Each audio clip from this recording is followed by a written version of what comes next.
Thank you guys again for joining us at another episode of the Environmental Coffee House. I'm your host, Antonio Reid, and I am here with Mindy Donham. She is an environmental activist. She is a citizen journalist. She is a truth speaker, and she's here to expose the multinational corporation Monsanto. Monsanto is the industrial agricultural giant, chemical company, and Mindy's here to tell us exactly what she's learned about Monsanto, their operations, their products, and their impacts on ecosystems and humanity. The message she has for us is dire, it's graphic, it's important. We need to listen intently. As we talk about climate change and making an equitable and just transition, part of doing that is looking at how big companies like Monsanto operate in our world and how they shape the food and agricultural paradigm. We talked about in our last show how agriculture contributes a third of all industrial emission into the atmosphere. Now we're going to talk about specifically what are the impacts of that type of industrial production of food on a mass scale. Mindy, thank you for joining us. Thank you for being here, and I'll give you the opportunity to just open the floor to any angle you first want to talk about. Sure. Well, let me ask you, how did you get involved in looking at Monsanto in the first place? I have two reasons. The first was empty nest. I had a ton of time on my hands. And the second was when I had the unfortunate instance of knowing an awful lot of people with cancer all across the country and who were developing eating problems, digestive problems. And so I started looking into commonality and where this was coming from.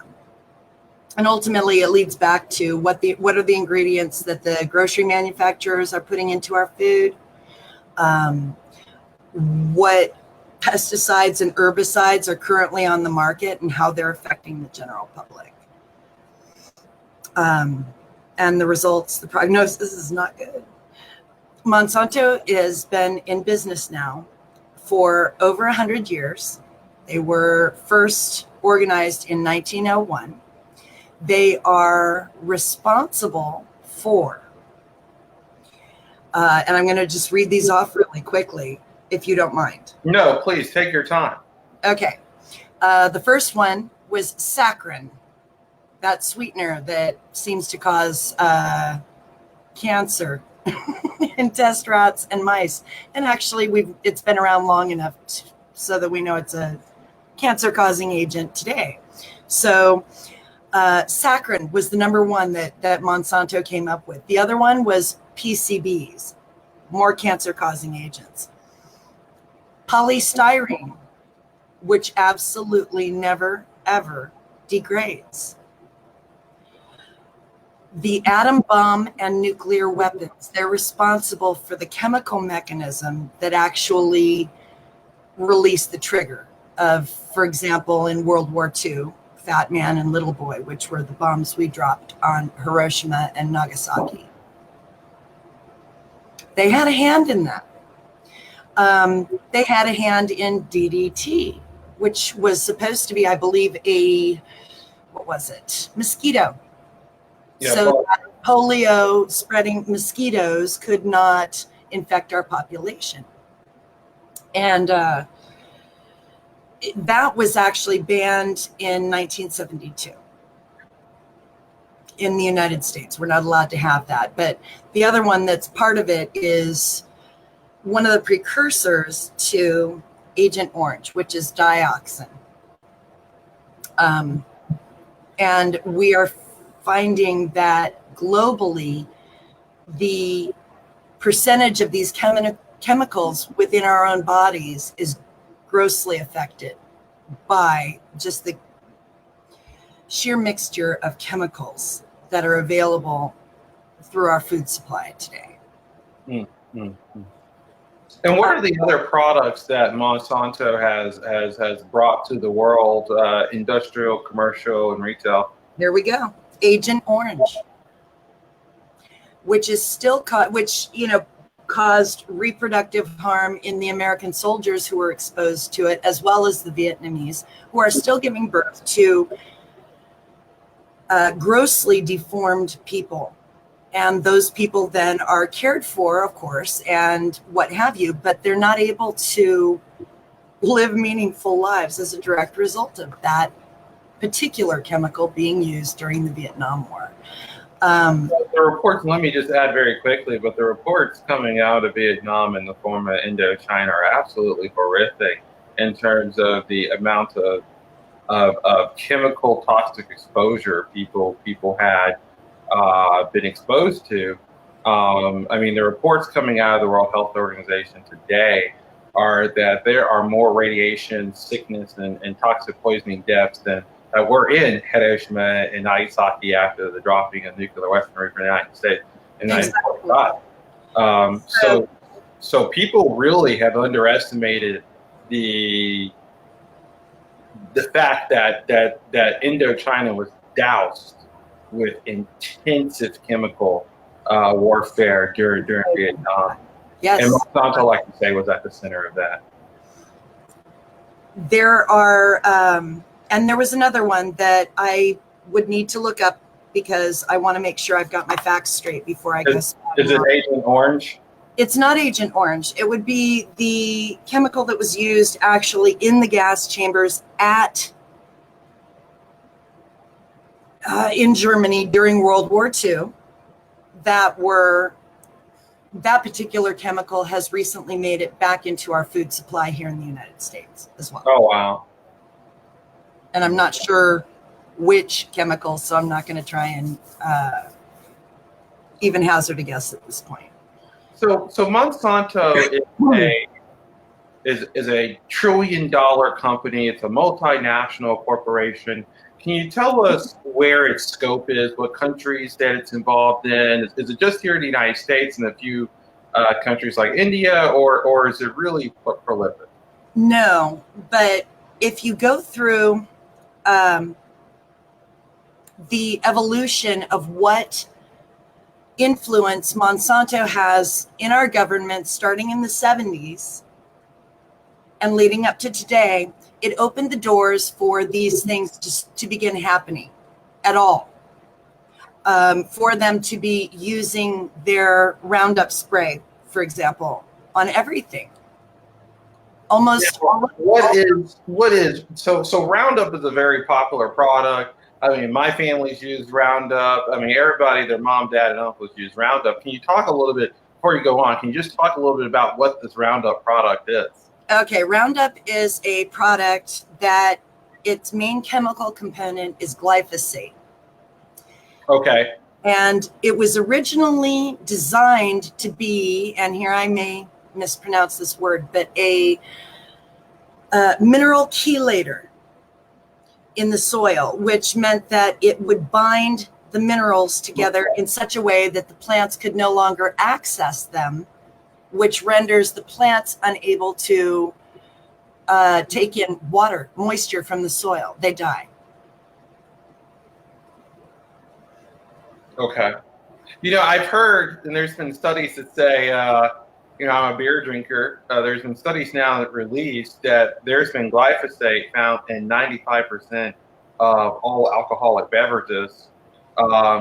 Is glyphosate safe, in your opinion, to digest for human consumption? No, not in any way, shape, or form. As a matter of fact, I would like to see that particular product completely removed from their agenda. The problem is that they also have, of course, the GMO seeds, which they call Roundup Ready. I'm sorry. No, it's just funny that what the commercialism did there. They call them Roundup Ready because what they will do is saturate the field, and everything except the GMO will die. Okay. but also it's binding the minerals in the soil, and it is also killing the microbial life in the soil, which means that with long-term use, those crops will become worthless. The ground will be infertile to be able to sustain the plants that we put in it now. Now, in the United States, there's a USDA, there's an FDA. I mean, surely these civic agencies, these regulators, have looked at Roundup, and they've looked at glyphosate and been able to say, okay, put the brakes on this. Can you talk a little bit about the regulatory history behind how these products were brought to market? Actually, I have in front of me a list of 28 names. Now, I find it interesting. They left off Clinton. Hello, Hillary, who was involved in the Rose Law Firm, who also caters to Monsanto. So Hillary's been associated with Monsanto almost all of her career. We have Clarence Thomas, who is now, of course, on the United States Supreme Court. Yeah. But some of these names here, what I found was the most shocking wasn't the names themselves. It was what they used to do. It's what they have, positions that they have had within our government of so much power. Here's a gentleman, a lady by the name of Ann Vernon, who was previously served on the board of directors of Calgene, a Monsanto biotech subsidiary. And in 2001, she was appointed head of the USDA. The revolving door. Absolutely revolving door. They're, like I said, a CEO of Monsanto for 14 years. Richard J. Mahoney became the director of the U.S. Government Trade Policy Committee. And that's just absolutely incredible, because that's another dynamic that people don't see, and partly why I think connecting this to the failure we see on the climate scene is that all of the regulatory agencies are staffed, if not with the employees. Absolutely staffed.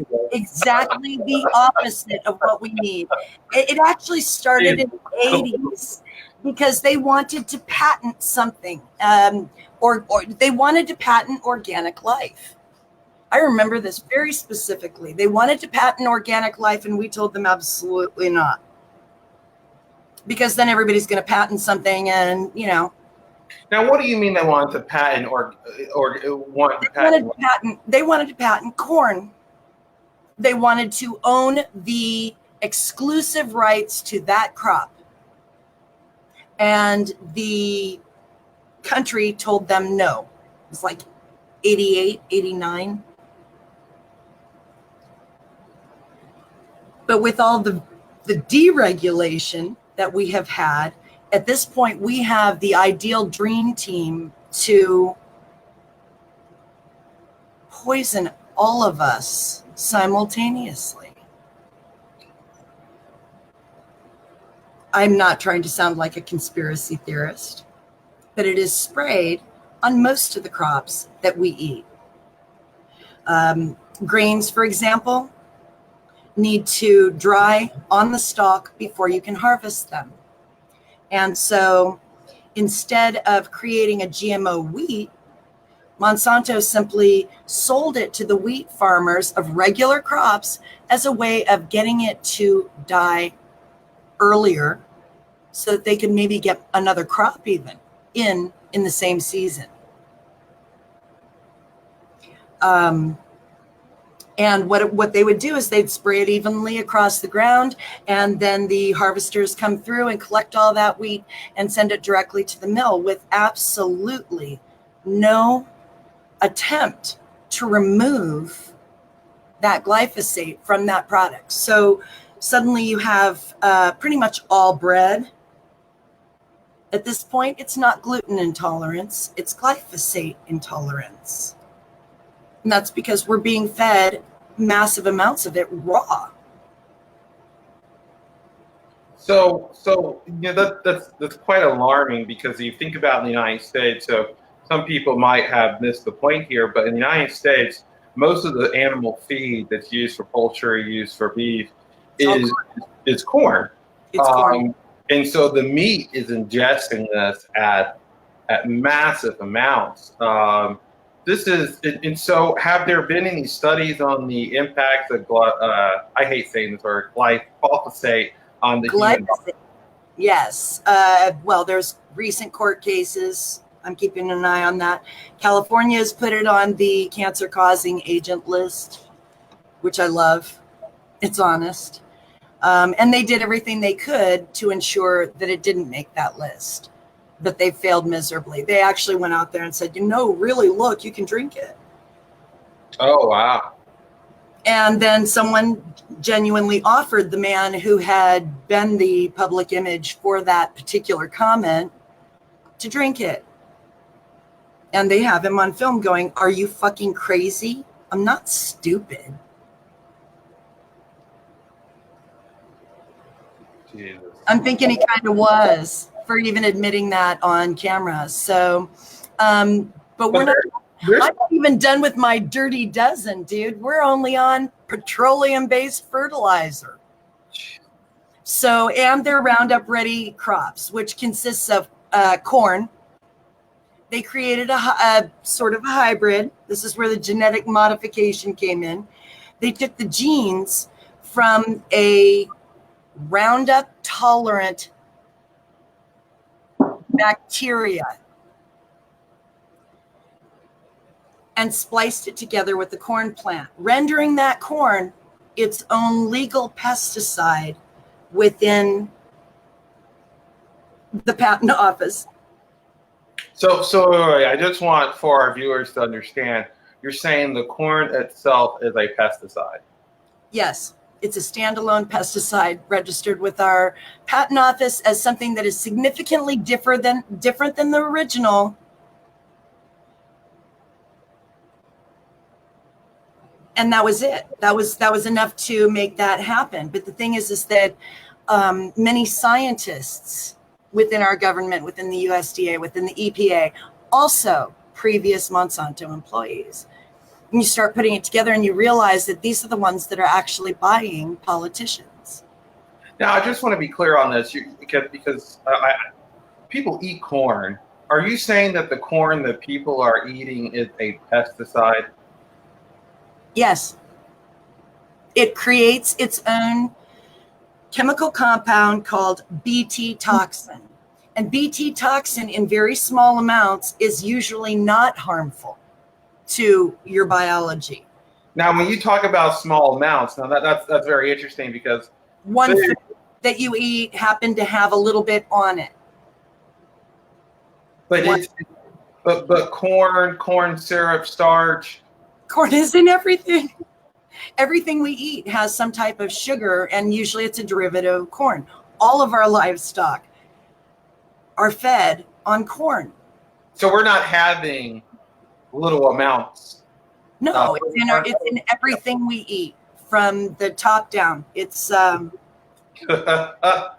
it's also starting to destroy the insect population. Oh, well, there you go, because people are talking about the insect apocalypse, and it's in part due to climate change. But the insect apocalypse, as far as we're aware, started. I mean, the numbers were ghastly in '79 when we really started keeping track of this, but they were already on their way down. And Roundup is specifically responsible for butterfly mortality. The monarch butterfly. Everyone's heard the story. So upon here, Roundup has rounded up the insects. Yes. And possibly next us. Yes, they're breaking part of the food chain. And it also depends on what exactly is going on inside our own bodies. What are these chemicals doing to us? And some of the problems that are coming out as a result of it are things like Crohn's disease, irritable bowel syndrome. Gluten intolerance didn't exist before Roundup ready crops hit our markets. Now, are Roundup ready crops FDA approved? Is the Food Drug Administration approving? Of course, and they have fired all of the legitimate scientists who had anything negative to say about their products. Nothing like a good old scientific purge to get policy. Right, and or giving science itself a bad name. People who are anti-Monsanto are often accused of being anti-science. And I'm not anti-science at all. At all. I'm anti-bad science. I'm anti-science for profit. I live near their test facilities. Their test facility is in my community, literally. Now, where are you again? I am in Woodland, California. And I have lived here for off and on for at least 30 years. So I've watched and I've seen as things changed, and or I remember the first protest outside of my local supermarket, and they were saying, you don't want these GMOs in your food. Don't you understand this? And my brain thought, well, but if they can create something that is still nutritious, I don't think that was one of their considerations, but it was still nutritious. Why would it matter? We've been hybridizing for years, right? You cross a couple of tomato plants together, you get a whole new breed.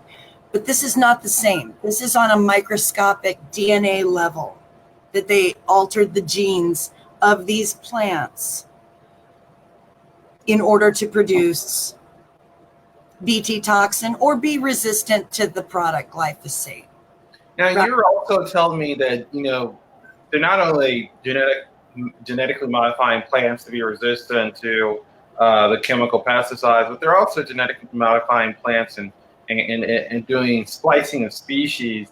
And before, you were talking about a person had died because they ate a tomato or something, and it had the DNA of shellfish. It had the it was an anti-frost gene that oysters carry naturally. Yeah. And there was a gentleman in France who died after eating a salad. Why? Because he was deadly allergic to shellfish. So there's consequences that this company is not thinking about. And it's not just Monsanto. I'm not going to limit it to that. When I say Monsanto at this point, I'm talking about a whole bunch of different companies. Can you name a couple of other of these captains of industry? Okay, that Syngenta is one. And the other one was Bayer. Now Bayer and Monsanto have gotten together. And then, of course, there's Monsanto's subsidiaries, which probably all have unique names. So you would never know who's supporting that particular corporation in that region. So this is absolutely pervasive, and we know that we're spraying huge amounts of chemicals onto the ground, and these chemicals are being washed away into groundwater supplies, are being washed away into rivers, lakes, and into the ocean. Can you talk a little bit about the ecological impact this type of agricultural industrialization has? I live right nearby the Sacramento Delta. A very good friend of mine did his thesis on the Delta for his doctorate. He's a doctorate of biology, essentially, and or aqua systems. What we have really close to where I live is the Sacramento Delta. And that water actually feeds all of Northern California, stuff that is not brought in from wells or what have you, but we ship it down to Los Angeles from Northern California. The amount of pollution that has made it into our waterways is obscene. Every time it rains, every time it floods, every time you get an event like that, like in Nebraska, for example. Oh, Jesus. I would not trust their water supply after this. I would not trust, actually, I'm not sure I trust any of our water supplies anymore because they're all contaminated. I mean, and look at what just happened to the heartland of the country over the last couple of months. I mean, most of the heartland has been feet underwater. So those chemicals have gotten just the absolutely awesome amount of time to saturate into large amounts of water that has pervasively infected the groundwater for hundreds of thousands, of miles, literally thousands of miles across in the heartland section of the country. We've had these floods, and that's where most of the farming and agriculture is done. Exactly. So the point I was trying to make about the Sacramento Delta is that the Sacramento Delta is in the middle of an extinction event right now. It's already happening. There's nothing they can do to stop it. And the wildlife, the ecosystem is destroyed.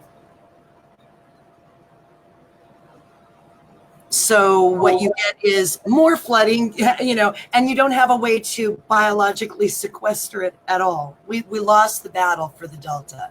That went on for a couple of decades.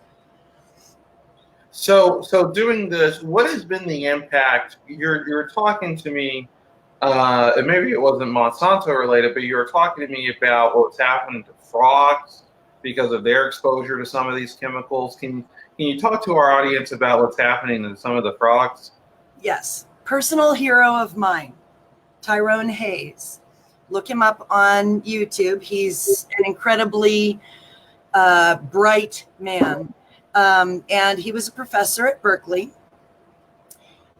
And Bayer hired him to test atrazine, the drug atrazine, on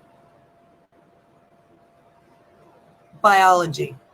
Now, what is atrazine used for? What is atrazine used for, so that people know that before you get into the story? Okay, so now what is atrazine now used for? I don't know what it's been used for in the past. But it is, and that may be the drug I was talking about with the chambers. Maybe. But what is happening? Hang on, please ask the question again. I was just saying, what is the current use for atrazine today on the market? It's sprayed on our crops. It's the second most widely used pesticide today. Jeez. Okay. So it and glyphosate go hand in hand, and now so do Bayer and Monsanto. But what Tyrone Hayes learned was that it was causing the hormonal systems of the frogs and the tadpoles and the, whatever he was studying was frogs. And he found that the frogs were changing sex spontaneously, that something in the atrazine had actually triggered that component of them that usually only changes when there's a single sex environment, kind of Jurassic Park. In this case, it was also creating hermaphrodites, where you had a frog with a full penis and testicles that were filled with eggs instead of sperm. It completely messed with their biology. And Bayer spent an awful lot of money and well over a decade trying to debunk Tyrone Hayes because he refused to alter the science to suit their marketing needs. That to me is a science hero. Now there's a rule in biology that a lot of times the type of effects that we see that chemicals and products have on the animal kingdom have, if not the same effect, but adverse effects on humans. We are also being exposed to these same chemicals. on our food, in our food. Nobody's taking responsibility for it. It's been given a green light all the way through. Gosh, I think they even used the Obamacare Act to sneak in the Monsanto Protection Act, which was, if anybody finds out that our stuff causes cancer, you can't come after us. Make that a law. Wow. They called that the Monsanto Protection Act. So this is what's going on worldwide. We're being exposed to chemicals that have absolutely adverse effects on our own physiological chemical compositions, our own hormones, our own controls everything in our bodies.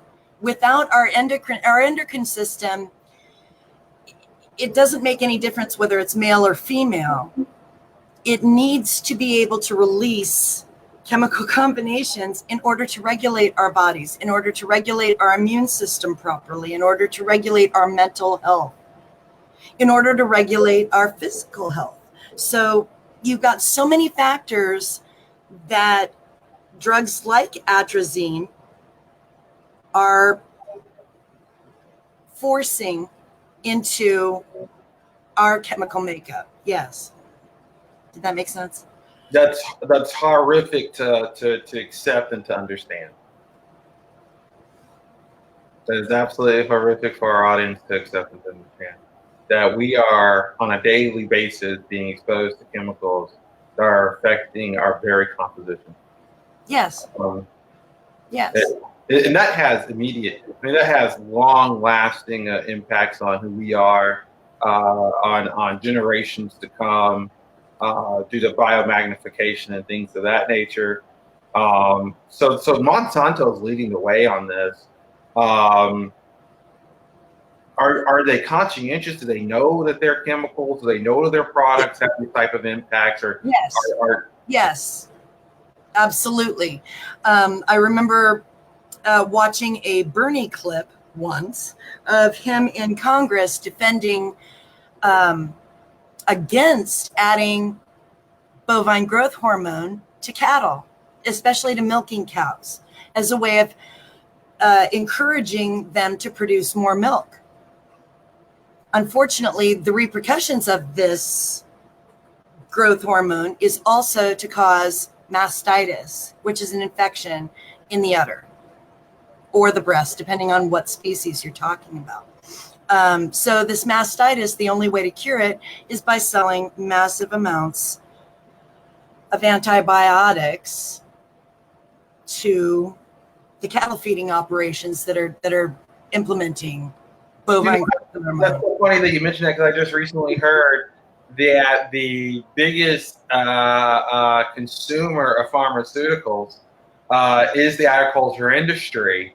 We like to forget about that in our like fight against the pharmaceutical companies. They're not just selling pills to you; they're also selling pills to your food. Well, or what ends up happening is you end up with an inferior product too. The milk is contaminated. It has glyphosate from all the feed, the corn feed that the cow is eating. Then it has recombinant bovine growth hormone added to it, so that this animal is completely endowed in such a way that its quality of life is compromised. And then, so we've got sick animals, right? And the only massive doses of antibiotics fix the mastitis, but that's just it. The meat itself is sick. Oh, that's actually literally making my stomach a little nauseous. Yes, you end up with things like pus in your dairy products. Sorry.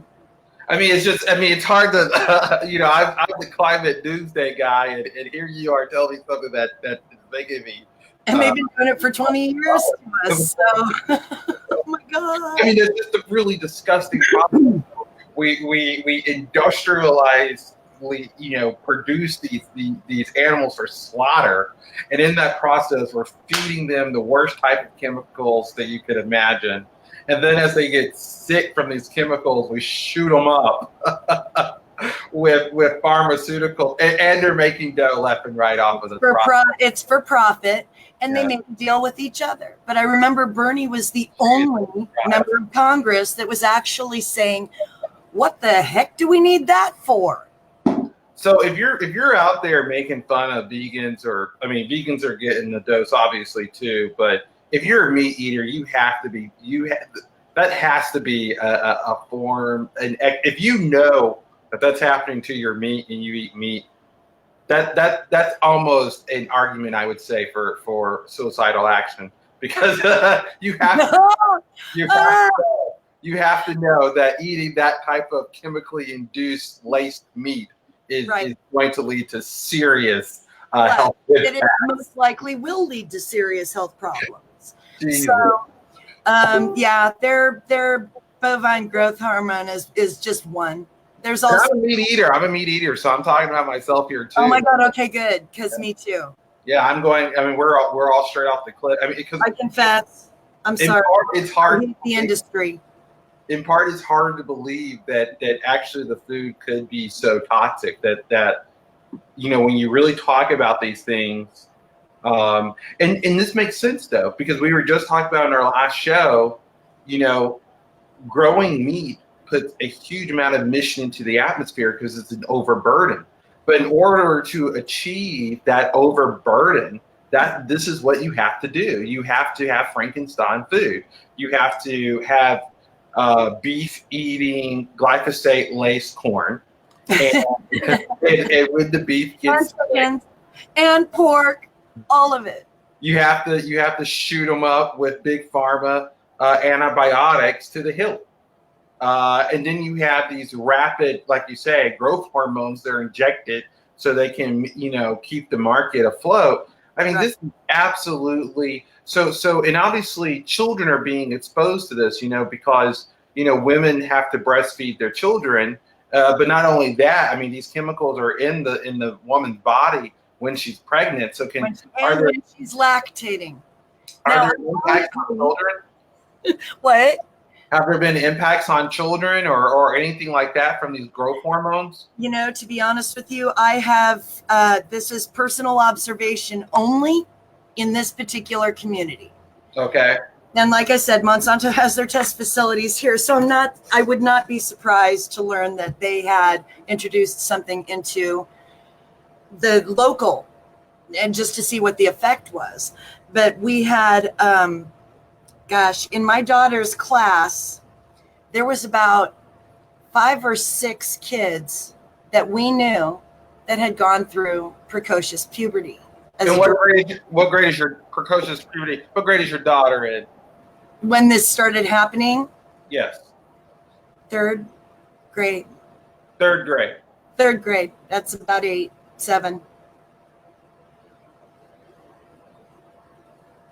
So it's even younger than the young average. So they're really, I've seen it happen, and there's methods now where what they do is give them a type of inhibitor in order to prolong the onset of puberty as long as possible, or that person, that girl, if I'm talking about 8-year-olds having menstrual cycles, then it would prevent her from reaching her full stature.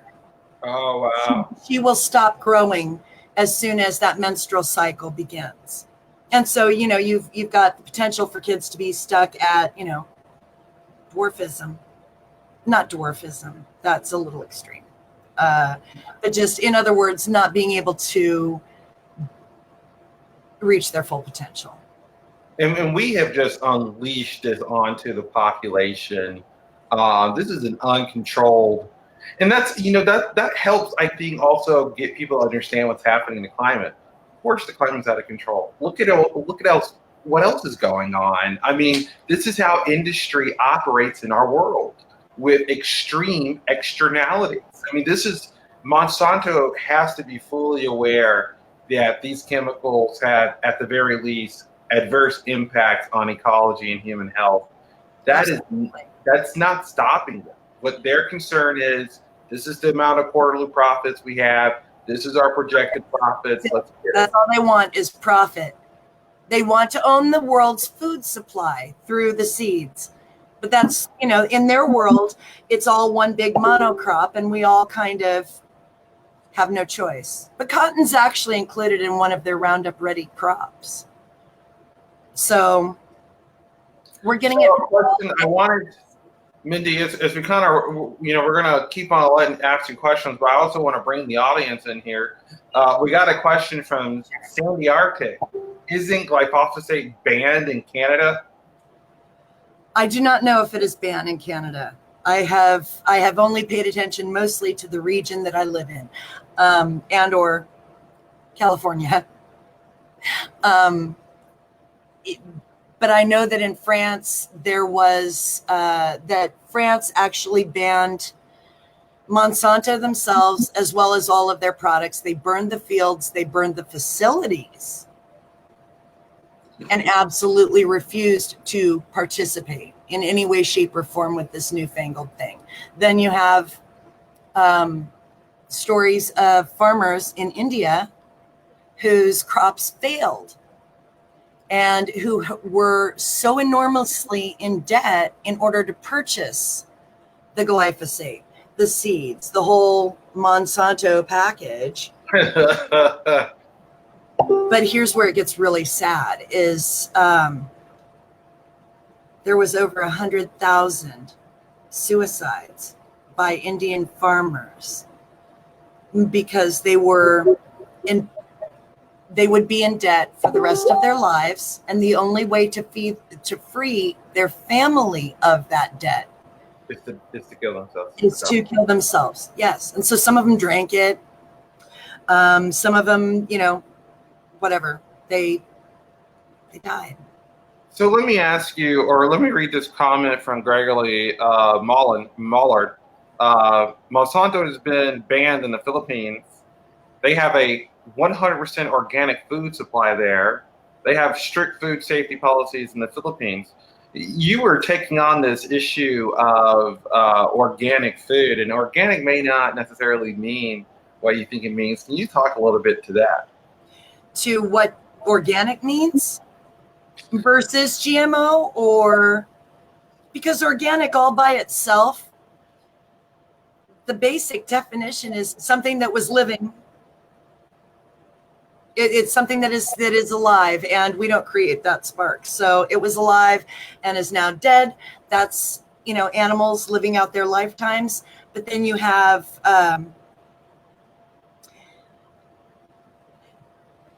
shit, I lost my thought. I'm sorry. Can organic foods be GMO?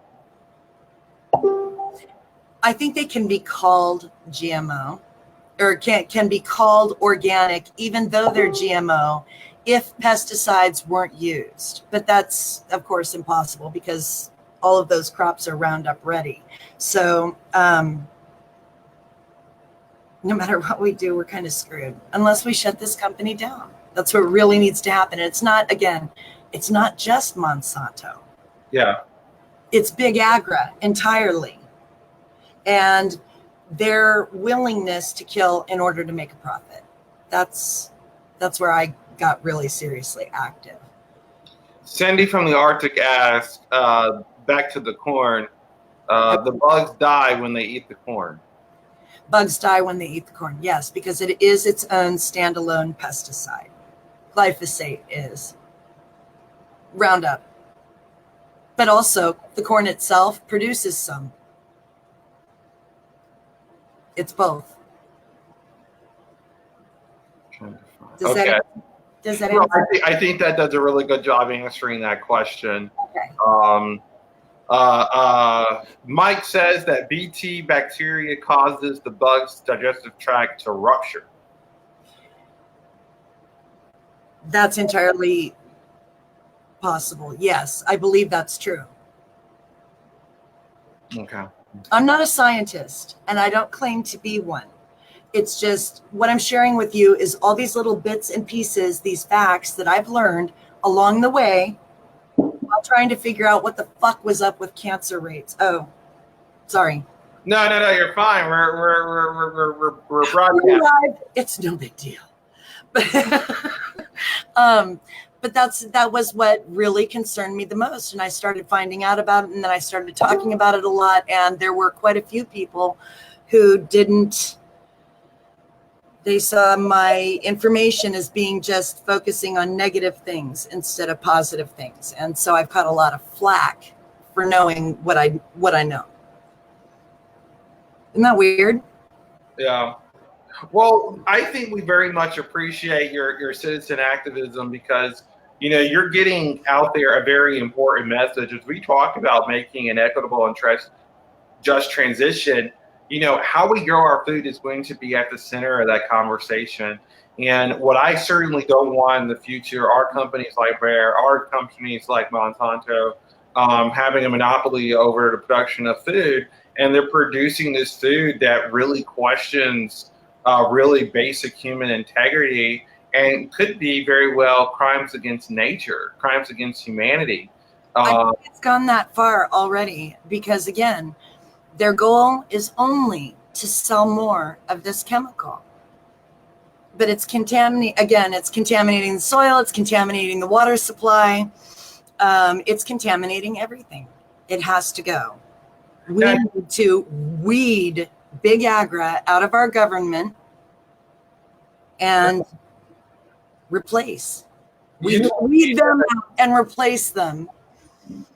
You told me that a scientist had killed himself because of the knowledge he had concerning what was going on. Can you talk a little bit to that? Okay, so that is a personal hypothesis. I want to be really careful, but there was in fact a person who was a scientist who in fact killed himself in the Costco parking lot of Woodland, California, maybe 3 years ago. And I hypothesized, because we knew they were a Monsanto employee, I hypothesized that perhaps he realized that what his creation or his part in that creation was doing was ultimately awful. Again, it's all hypothetical on my part. But what is Monsanto's product doing to the world? It's poisoning us to death. It's shortening our lifespans. We cannot expect to live the lives the baby boomer generation is living now if we continue to do this to ourselves. The rest of the world's a little more up on what's going on with this than Americans are, because Americans have been intentionally kept in the dark.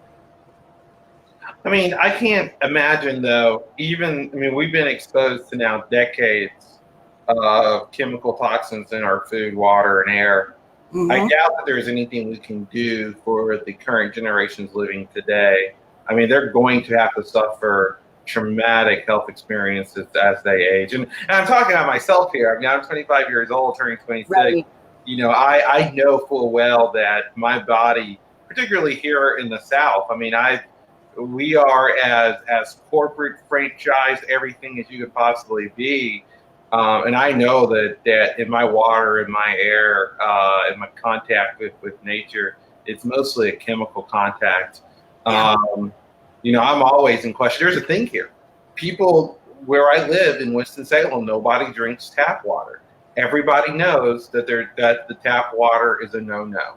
We had that similar experience here in Woodland, but our local paper actually reported once, we have found Erin Brockovich, the chemical compound from the movie Erin Brockovich, hexavalent chromium, in our aquifer, which is a gigantic 2-mile wide minimum lake that sits under Yolo County, California. So, and that's poison now.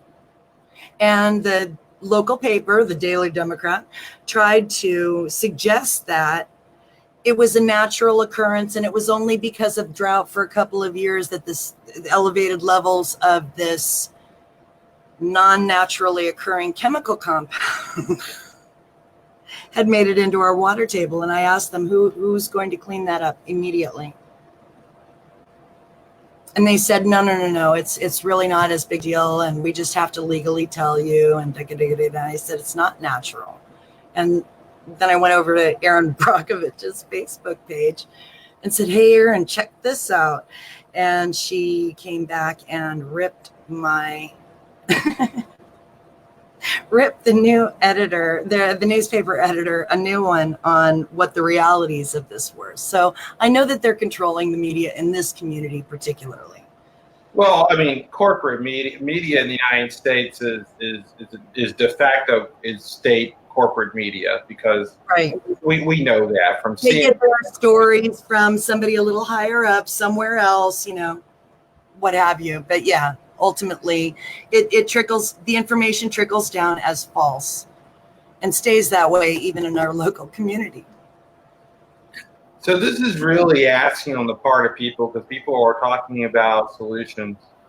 The solutions are going to be in massive participatory democracy. People are really going to have to participate and understand what is going on in their community levels. I mean, this is like right now, our jobs, I think jobs are mostly a distraction. Our jobs, because they're our lives, that's what people focus on. That's their day to day. What people need to be focusing on is what's happening in their communities. And overwhelmingly, the news that you're giving us is so horrifically grim.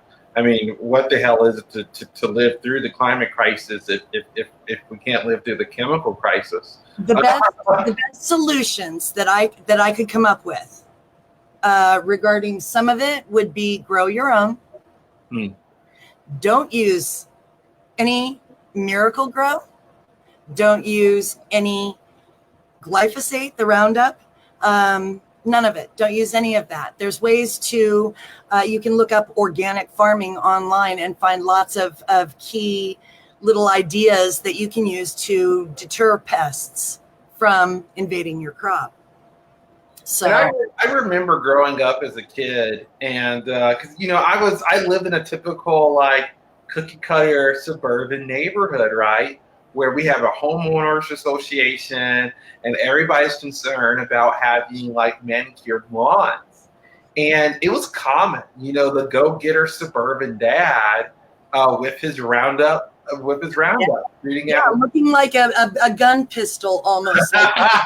Like weekend cowboy kind of look, where he pulls it, whips it out, and shoots it with with this jet stream of Roundup. And the weeds, once upon a time, before I understood what was really going on, I loved the product. Holy cow, I could spray my driveway and never see another weed there ever again. So, but the cost is too high. Well, it's only the death of your children. There's other ways to deal with weeds. Pull them. Exactly. We don't have to kill ourselves and future generations to get rid of weeds. Mm-hmm. That's an absolute absurdity. But that's what we've committed ourselves to now. We've committed ourselves to sacrificing our own human health and future generations so that we can kill weed and industrially grow food. But another argument that's always put forth, Mindy, and I want you to take this on, is if it was not for industrial giant and chemical agriculture, we would not be able to feed the human population assets. Can you take that on? That is 100% false. We already throw away half of what we produce. If it's not perfect, if it's not the same size and shape and color as all of its fellows, we usually throw that away. Even though there might not be anything wrong with it, it's just smaller than its fellows. No big deal. So there's key consumerism habits that we're locked into that we need to wean ourselves of. It's okay to have a faulty strawberry with a brown spot on it. Actually, I start to look for food that does decay now, because I found that foods that don't, why would I want to put that in my mouth, right? Tortillas, excellent example, tortillas. I've had the same tortillas in my fridge now for about 6 months, and I haven't touched them, just waiting to see what happens, but there is absolutely no sign of age. No, I've definitely seen. I bought from Walmart. There's sliced apples. They come with what is that like sweet and type of sour white sauce that comes with them? It's like a sweet sauce with apples. I forget what it is. Caramel? It's not caramel, but they're either caramel or that white sauce. But anyways, Okay. I used to buy those in college thinking I was having a healthy snack. And one time I forgot they were in my refrigerator over break. And they looked, and I was gone for a month. Okay, these are apples. You're gone for a month. Right. And they looked exactly the way they did when I bought them. Except when I actually touched them, they just fell apart. It was the weirdest thing because they looked like they were perfectly healthy apples, but they were totally unstable. So I mean, but that's the type of food we're putting in ourselves. I mean, I'm putting in it's a false food, like a preservative that was probably sprayed on it after it was actually cored and sliced and prepared for that plastic. Jesus, it's also bad. So yeah, well, there's a lot of products in our food that aren't food. You know, well, we're not even going to talk about the we're not even going to go there today. We're going to talk about the microplastic problem. I think that's way too much for our audience to handle tonight. well, really. It is. But go with God here. I wanted to grab another comment from Norman Roberts. If it wasn't for industrial agriculture, we wouldn't have our current population.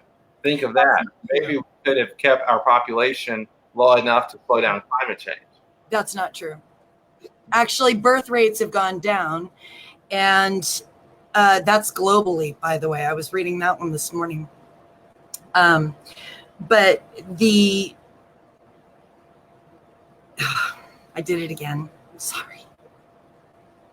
I lost my place. Help me. Well, the point there was that if it wasn't for things like the Green Revolution, for example, would the human population continue to have skyrocketed? Yeah, no. It has nothing to do. The fact is, it's if glyphosate and products like it are not nutritious and they're actually shortening our lifespans, then I don't think it's helping anybody, regardless of whether or not they're born yet, right? I guess I'm not answering the question. Well, I think what the person is saying is because we were able to mass produce food, we were able to. Now it's not necessarily healthy food, so like say we're not helping people, right? But because there's this artificial food, so to speak, we were able to artificially grow the population into the current overshoot status. We had family farms. We don't have those anymore. Monsanto went out of their way to eliminate any competition. So, if you happen to be growing corn and your neighbor is growing Monsanto's Roundup Ready corn and their crop contaminates your crop, causing hybridization with your own plant, they can come after you for patent infringement. And that was how they essentially snatched up most of the small private farms that used to completely dot our country. So no, we had plenty of food. We had plenty of food then. We could still feed the world today. I don't know, maybe different opinion, but that's kind of how I see it. No, I really appreciate that perspective. Well, Mindy, I want to move into our kind of closing section now, just because we are at the hour mark, and okay. Really thank you for your time. So I'm going to ask the audience, can you ask any last questions to Mindy while we have her? We're going to try to have her back in the future as well. But for tonight's show, does anyone have any more questions or comments to Mindy? And we're just going to wait for a couple of seconds just to get people time to respond. But absolutely incredible facts you've been sharing with us tonight. Sandy from the Arctic says, farmers markets, grow lettuce in pots in the house. Yes, those are excellent alternatives to eating what is being produced by monoculture farming, nationwide at least, if not globally. So let me ask you,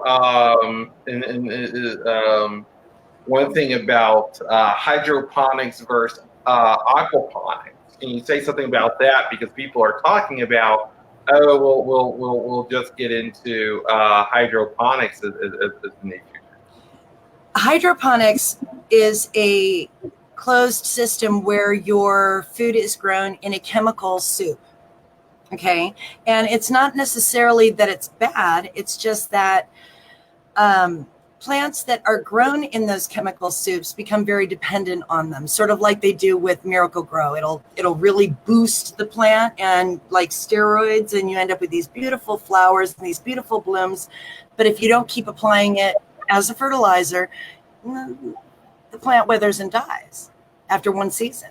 So there's a lot of factors that come into play with that. Yeah. Well, our last question comes from Norman Roberts. He asked the question, I know you're not a lawyer, but he asked the question, is Monsanto criminally guilty of murder? I would say that Monsanto is guilty of crimes against humanity. I believe that they are guilty of murder, but not just murder, it's genocide. It's specieside.